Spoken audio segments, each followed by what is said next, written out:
Good morning, students. Hope you all are fine and safe at your home and taking precautions from COVID. As you know, cases are rising day by day, so we have to be secure at home. Students, today we'll discuss negative and positive liberty. Negative and positive liberty. So there's a widespread myth about word liberty, a myth propagated by philosophers from the left and right, like conservatives, radicals, modern humans. Here we have Gandhi,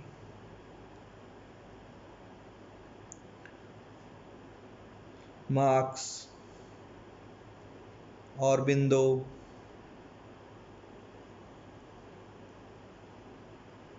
So there is myth about liberty. So today we'll read the two dimensions. The myth begins with the distinction. It takes two basic forms, negative and positive liberty.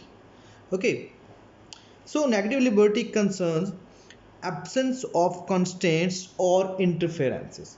Students, for example, a person has freedom of property understood as a negative liberty if other may not take her property or interference with her use of it. So it seems that it is negative liberty for that person. So in contrast, positive liberty concern the power or capacity to do as one choose or the power to act autonomously or independently.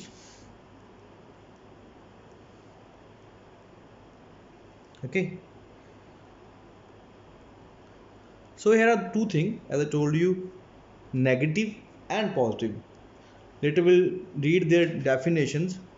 A person has freedom of property understood as a positive liberty if she actually owns and controls some property. Only it is only positive liberty then.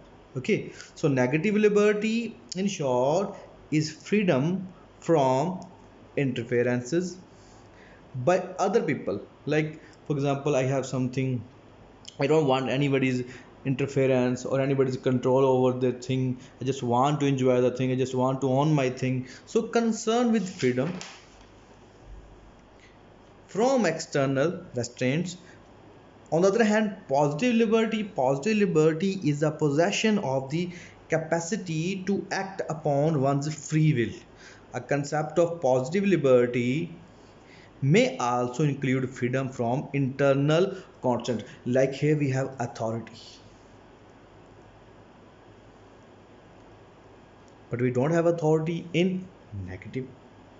No authority. And if we'll talk about development or progress, it is only possible in positive liberty, not in negative. You know, we can only grow when we have someone to observe. Positive liberty, observation, guidance, care, and lack of all in negative. So it is obvious that we can only grow, we can only develop in this manner by only positive liberty, because we have observation, here we have care, but we don't have in negative liberty. So we can't think we can rise in very smooth manner. Yes, we can rise, but it take long time. Okay, so this is from the topic negative and positive liberty. Thank you, students. Rest we'll do tomorrow. Rest today, tomorrow we'll do constants of freedom. Okay, thank you.